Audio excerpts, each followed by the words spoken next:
I love LA because whenever you come here, all people, the first thing they say, they're like, "Whoa, you gotta watch out for homeless people and all that. It's getting pretty bad around here. Homeless people, they're ruining Los Angeles." I'm like, I don't know. I think the worst part of LA are the people with homes. I think a homeless guy's just gonna be like, "Can I have $1?" A person with a home's like, "I run a bakery for vegan cats." I'm like, that's so much worse in many ways. Nothing a homeless guy says is ever gonna be worse than a white woman telling you about her pansexual throuple. You know? Everyone's afraid of homeless people. I don't understand that. I think that's such bitch shit. That's so embarrassing. I'm not afraid of homeless people. Why would I be afraid of a guy who's currently sucking my dick? He asked for $5. I had a dick full of cum. We reached an agreement. It's a little trickle down your chin economics, folks. And if you didn't like that joke, it's gonna be a long half hour. Every 5 minutes, I'm gonna get my dick sucked by a different demographic. And it's pretty incredible stuff. Me and my girlfriend just celebrated 3 years together. 3 years. Hell yeah. Mop those pussies up, ladies. Sorry, can't get a 3-pump dump from the champ. Whoopsie. My girlfriend is black. Sorry, ally alert. While the rest of you posers during BLM, you're posting that black box on Instagram, I was posting up in that black box.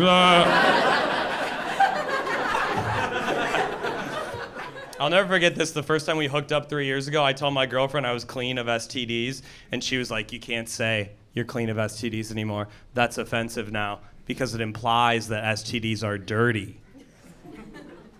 Yeah, they are. If they aren't dirty, then why'd I just lie to you? Can't kill these crabs, they're all rescues. Don't worry, I got them from another black-owned business. Come on, that's a good line. That's a good line. I'll never forget this. I did a show in West Virginia about a year ago, and I said my girlfriend was black, and this guy shouted out, he's like, "You have jungle fever." That's crazy. That's like vintage racism. That was kind of fun. But like, you never hear a nickname for like a black woman who likes white guys. You're like, "Yeah, Keisha likes white guys. Yeah, she's got mass shooter madness." Yeah. What's your fucking name, man? That was way too aggressive. What is your name, though? Seriously. Hugo. Hugo, can I ask you a couple questions, Hugo? Is that okay? Hugo, a lot of women, they're bringing vibrators into the bedroom. How do you feel about that, Hugo? It's okay. It's okay. Good job, Hugo. Why are we applauding fucking cucks in America now? We used to rule this country, Hugo, and now little betas like you, we've lost control. Feminism's gone too far. Vibrators should be illegal. We all know that. It's disgusting we let women do that. They're unpatriotic. You're using a Chinese robot to replace a hard-working American cock? That's what's wrong with this fucking country, folks. Vibrators ruined Detroit, Michigan. Everyone knows it. My girlfriend just got a couple of vibrators, and I was talking to my friend, and he was like, "Aren't you worried the vibrators are going to replace you in the bedroom?" I was like, "No, dude. The Super Rechargeable Thruster Rabbit 3.0 could never do what I do. I'd like to see the rabbit make her cry with a single glance." I doubt the Hitachi cordless plush G-spot dildo massaging magic wand with pressure wave technology could forget her birthday. Until they invent a vibrator that can get violent diarrhea no matter what it eats. It is crazy we're just letting robots take all our jobs, isn't it? It's kind of crazy. Every science fiction movie I watched as a kid, we fought the robots to the fucking death. We're like, "Get off our planet, you chrome pigs. This is a fucking human planet. How about you get the fuck out of here, buddy?" And then in real life, we're just like, "What if they make us come, though?"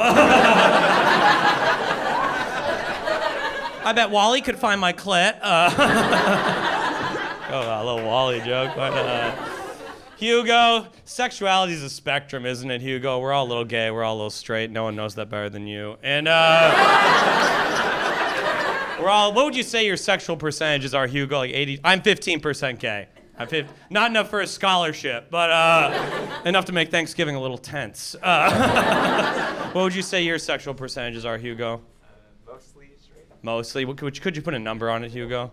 90. 90, that's great. I don't have a joke, I just wanted you to finally be honest with yourself. There we go, that's a good one. That's a good one. Did it again. Nice work.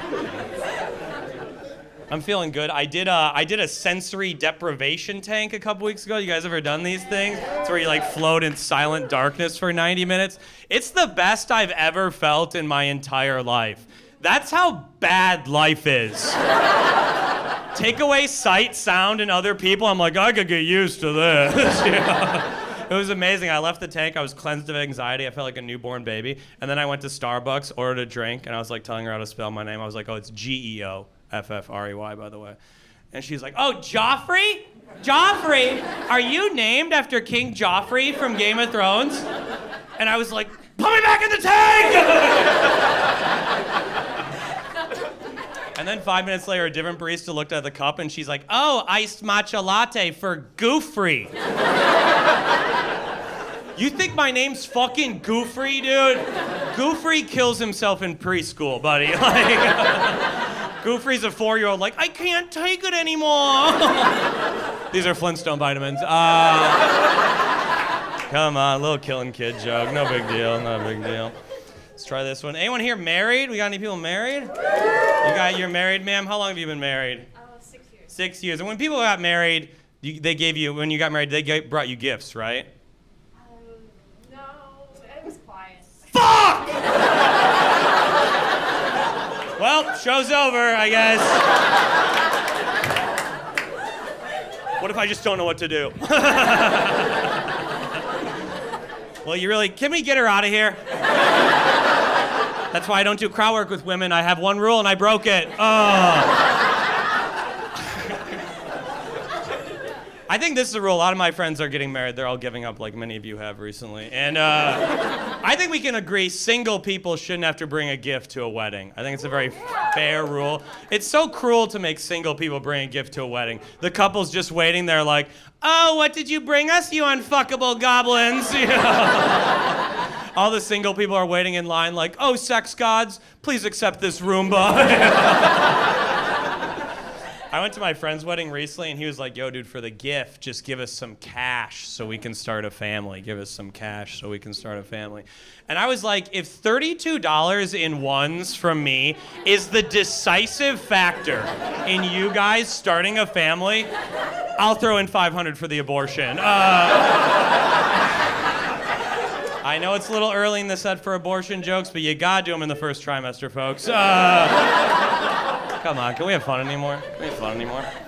Do you guys ever see like pro-life billboards driving around? Pro-life billboards are one of the greatest things on earth. I love those things. They're always in the middle of nowhere. There's always a pro-life billboard where no one would ever want to be born, you know? I want an honest billboard in the middle of nowhere that's like, did you know that after 32 days in the womb, your fetus already has teeth? But their parents don't? They always pick like a moment when life begins. They're always like baby's first smile, baby's first heartbeat, baby's first time calling the cops on a black barbecue. You know, like that. You know what I'm talking about, Hugo. That's some life true. I saw one ad that like really fucked it up though. The one black guy did not like that one. Just kidding around, man. I saw one billboard that really fucked it up. They said, life is precious. They said, like, did you know that after 42 days in the womb, your fetus already has fingernails? You guys remember fingernails, right? Our favorite part of life. Every day I wake up and thank the Lord for these useless bone knives that won't stop growing. I'm like, thank you, baby Jesus, for the cocaine spoon. You know? If the Lord didn't want me to do cocaine, why'd he give me 10 cocaine gummies?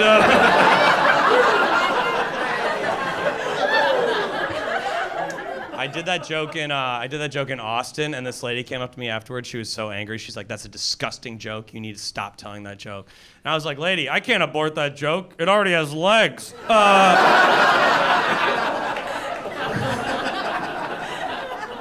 I don't know how you could be against abortion. Like, babies don't even want to be born. All they do for the first 2 years is cry. They're just like, put me back in the tank. That's a great one. I wrote that yesterday. That's really funny. That's a great one. Hey, Hugo, can I ask you another question, Hugo? Hugo, you like to travel, Hugo? What's your favorite place you've ever been in America, Hugo? Seattle. Seattle. Could you say The Ozarks. Where's your favorite place to travel? The Ozarks. The Ozarks! I have a joke about the Ozarks, Hugo. What are the chances? Wow. I wasn't going to do it, but can't say no to the universe, folks. What'd you like about the Ozarks? I did a show in the Ozarks recently, and this guy, this like hick country guy, let me like drive his truck with a lift kit. Have you ever driven a truck with a lift kit? That shit fucking rips, dude. It's so amazing. I'm like 15 feet in the air like, oh, I get being Republican. Okay. You're like, yeah, there are two genders, Dodge and Ford. Yeah. And it's so funny doing a show in a small town. Like in a big city, LA, you got gender-neutral bathrooms. You ever seen the opposite of a gender-neutral bathroom? In this small town, they had color photos on the door of what they think the gender should look like. It was so funny. The women's bathroom was like a photo of a blonde in a sundress. The men's bathroom was like a tough steel worker. And I was just like, I don't identify with either of these. Is there a bathroom for boys who cry when it rains?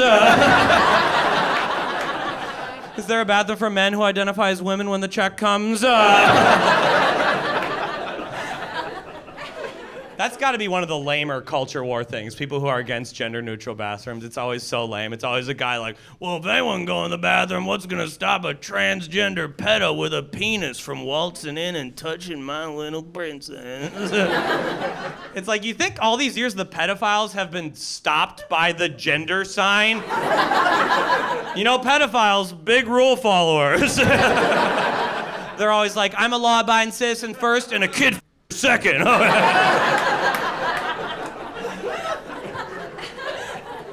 Hugo, can I try one more? This is the last thing. You just seem, I don't think these other little bitches could take it, Hugo. That's why. Are you two dating, Hugo? That's amazing, Hugo. Have you ever heard of a hall pass in a relationship, Hugo? You know what that is? It's where you can pick someone in the world, you can have sex with them, and it is not considered cheating. Would you be willing to share who yours would be, Hugo? On the count of 3. Come on, Hugo. 3, 2, 1.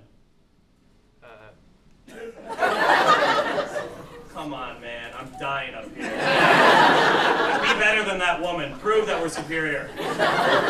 Wow, the crowd hated that. Wow. They were with me the whole show. They're like, I think he's being serious right now. I think after 15 minutes of joking, he's revealing his true colors. We forgot the context of where we are. He's a bigot. Hugo, you really fucked me there, man.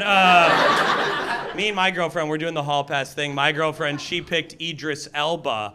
Yeah, and then she got mad when I chose her friend Megan. I was like, why would you pick Idris Elba? You're not gonna sleep with him, you fucking idiot. Like, I've already fucked Megan. Come on. What's your name, man? Will, how'd you two meet? Will? We met on Hinge. You met on Hinge? That's you can filter by race on Hinge. Looks like you might have done it, Will. Did you guys know about this dating app Hinge? A few white men are like, I'm gonna try that out. It's pretty fucking, you can filter by race. The funny part is, it doesn't come with the free version of the app. That's funny. Hinge is like, yep, racism's $8.95 a month. For $1 more, we'll filter out the Jews, too. They're tough to find, but we got a good algorithm. The old lady clapping, I like that. She's like, we used to do the same thing with laws. God, my brain's beautiful. I'm so fucking quick, man. If only I could be happy. Let's talk to one other person. What's your name, man? Brian. Brian, is there anyone in your extended family you don't like, Brian? I love everyone.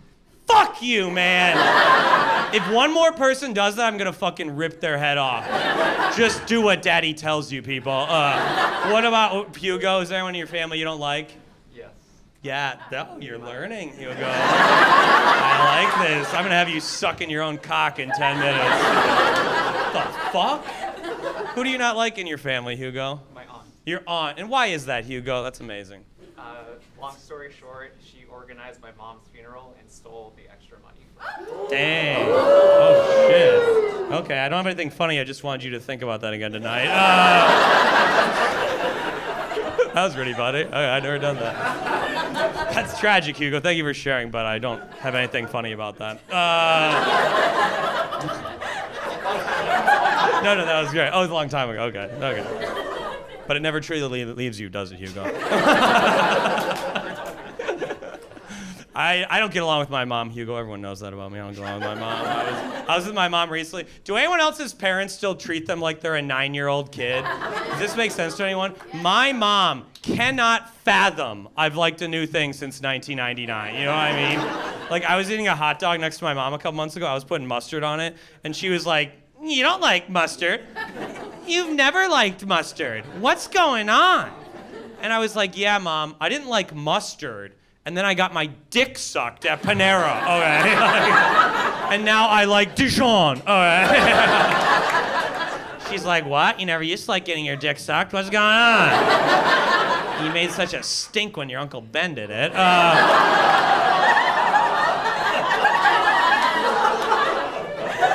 Can we have fun anymore, folks? I'm just kidding around. I love my mom. She's my hero. She's the greatest woman I've ever met. My mom's been a special ed teacher for the last 34 years, folks. 34, yeah. Yeah, that's what she always told me. She told everyone else she was a stay-at-home mom. Come on, Hugo, I'm the little retard. How you like that? That's me. I can say that word. I got called it a lot in middle school. Can you believe that, Hugo? They bullied me. They all thought I had autism. They were jealous of my knowledge, Hugo. I'm a very smart person, and Americans, when they see knowledge, they think you're a gay communist or something like that. I don't know where that one came from. I didn't plan it. But Hugo, I was very smart as a young kid. Tell me a year in American history, Hugo. I'll tell you who was president, what was happening in America in that year. 1992. 1992? Can we try a little deeper, Hugo? 1990. I think Bill Clinton was on his 4th rape that year. He was probably just getting the feel of Lolita Island that year. Do another year, though. I made it funny regardless. But 1801. what did you say? 1801. Okay, I believe that was John Adams. He was ending his first term. That was during the quasi-war against the French because they were fighting England, but they were raiding all the American ships, even though we weren't at war with them. So we almost went to war with France. That was like the first big American foreign policy debacle. It's not that funny. It's just why I didn't have sex till I was 25. Because knowledge is better than sex. Right? I made the right choice, right? I'll tell you what, I'd rather read than fuck any day. I'll tell you what, I know when a book's gonna finish.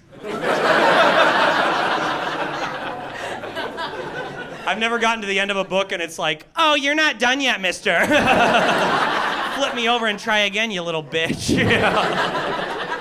That joke's funny if you know how books and pussy work. Okay, now Hugo, let's try British history. Give me a year. I'll tell you what was happening in the British Empire that year. 1755. 1755. That was a big year in British history. That was the year they were all being a bunch of little fucking bitches. Yeah. I don't know British history. I only know American history. I have patriotism. Okay. That's pretty funny.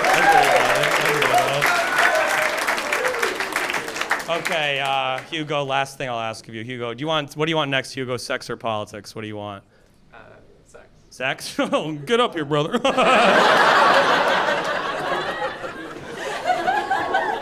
Hugo, fingering. It's pretty sick, isn't it? Fingering's the best part of sex, right? Right? Fingering levels the playing field of sex. Like whenever a guy brags about having a 10-inch cock, I'm just like, psh, whatever, dude.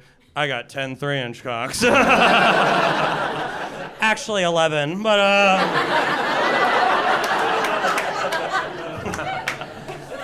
Hugo, how long have you two been together?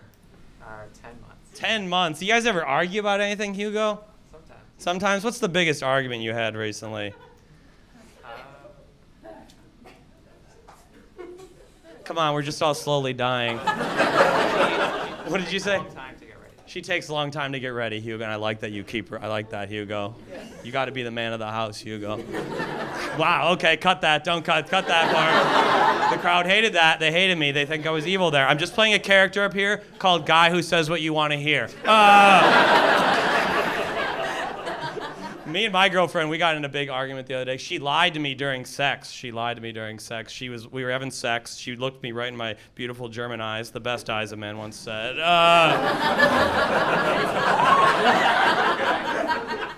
And we were having sex. I was throwing it down, folks. We were at second 23 of 35. I was about to begin pump 3 of 8. And I don't have any shame in coming quickly either. The quicker you come, the straighter you are. Right? You know why I come right away? Because I fucking love pussy, dude, you know? These guys who last all nights because their dick's in there like, I wish this was a butt. So we were having sex, and my girlfriend, she was looking up at me, and she was like, you're the sexiest man in the world. And I was like, how about you shut the fuck up? We have roommates. I'm not even the sexiest guy in this apartment. All right. I was like, really? You think I'm the sexiest man in the world? Well, it's nice to meet the dumbest bitch in the world. Why do we do that? No one believes that. I was like, really? You think I'm hotter than Channing Tatum? I'm hotter than... I was like, so if Channing Tatum showed up at the door, nothing but a towel on, you'd just be like, oh, sorry, Mr. Tatum. I have Geoffrey. He yelps when he comes. He sharts when he yelps. He's the sexiest thing. God, I'm fucking killing tonight. Let's try this last. There's the big closer. Okay. I was just back home. We went back home to my family. We just celebrated my grandfather's 98th birthday, folks. His 98th birthday. He's a bad man, very racist, terrible anger problems. No one really likes him, honestly. But we all fake a smile for the will. My grandpa's always like, build that wall. We're like, how high, Grandpa? The sad thing's happening to my grandpa. It happens to everyone when they get old. They hate on the youth. That sucks when like old people hate on Gen Z and millennials. My grandpa's always doing that shit. He always gets mad about participation trophies. You ever hear that shit? My grandma's always like, you kids are so spoiled. Back in my day, you had to fucking win, man. You get when I was a baby. And I'm always like, yeah, Grandpa, you didn't need participation trophies because you refused to compete against black athletes. Pretty easy to get a trophy back then, Grandpa. Okay. And he's like, no, we were pretty good at basketball. And then you see the old videos, they're all dribbling like this. They all got goggles on, they're getting allergy shots at halftime, you know. They're all passing like, heads up, Gerald, you know. The shorts are up to here because they didn't have to worry about the dick peeking out yet, you know. Come on, we're having fun. When we were going back to my grandpa's party, I was texting my like younger cousin. She's like 18 or whatever, and she was like, "I don't know. I'm worried what Grandpa's gonna say this year. What racist stuff is he gonna say this year?" I think you have to look at life from Grandpa's perspective, though. He's like, "What fucking woke cuck shit is that little snowflake gonna invent this year?" You know? He's like, "Oh, what now? Is Shrek black? What the hell? I didn't get gonorrhea in Saigon, so the purple M&M could be bisexual." I did that joke at a show recently, and a lady got mad at the joke, but she actually had a good point. She's like, your grandpa's 98, Saigon, that's the Vietnam War. He would have been way too old to fight in the Vietnam War. It doesn't really make sense. And that is true. My grandpa served in the Korean War, and I used to say that. But Americans are so fucking stupid. They have no idea the Korean War even happened. They're like, we fought over barbecue? I'm like, oh. And then I tried to do a joke where I taught about the Korean War, and this young woman was like, why should I learn about the Korean War? How does that affect my life? And I was like, well, your grandpa fought in it, that's why he hit your grandma. Your dad saw him hit your grandma, that's why he hit your mom. You saw your dad hit your mom, that's why you do ketamine. Like, it's incredibly important, actually. There's all those other culture war things, too. Like my grandpa, you ever hear this? He's always like, you kids are so weak, you have peanut allergies. We're gonna fucking peanut allergies when I was a kid. Yeah, you did, dude. The doctors were just stupid. The doctors were like, well, Jeremy gets seizures around peanut butter. We think he's gay. Keep him away from nuts. Or like old people act like something's new that's been around forever. Does that make sense? Like old people are like, kids these days are eating. We didn't eat when I was a kid. What the hell eat? It's like we didn't invent eating in a coffee shop in Bushwick in 2012. You're just a loser, Grandpa. My grandpa's like, who would ever eat? I'm like, I don't know, someone who loved grandma? That was great. You guys were great. Have a good night. Bye.